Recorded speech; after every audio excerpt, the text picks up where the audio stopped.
پاکستان نے سابق Indian chief of defence forces general Anil Chauhan کی جانب سے کیرانہ ہلز سے متعلق کیے جانے والے دعووں کو مسترد کرتے ہوئے کہا کہ مئی 2025 میں 4 روزہ تنازع کے دوران پاکستان کی کسی بھی حساس اور اسٹریٹجک تنصیبات کو نقصان نہیں پہنچا۔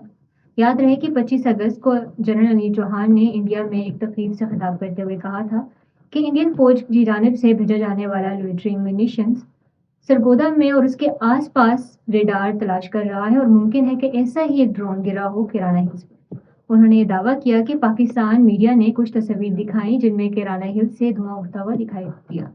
پاکستان کے صوبہ پنجاب میں سرگودا کے قریب واقع کیرانہ ہلز اس وقت غیر مصدقہ خبروں کی زینت بن گیا ہے،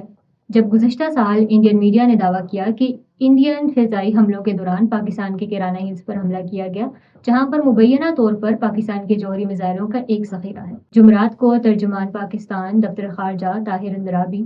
نے ہفتہ وار بریفنگ کے دوران جنرل انیل چوہان کے دعووں سے متعلق پوچھے جانے والے سوالات کے جواب میں کہا کہ ڈرامائی پروڈکشن یا مخصوص بیانیے کی مدد سے اس تنازع کا ریکارڈ تبدیل نہیں کیا جا سکتا۔ ان کا کہنا ہے کہ تاریخ شواہد اور حقائق کی بنیاد پر مرتب ہوتی ہے،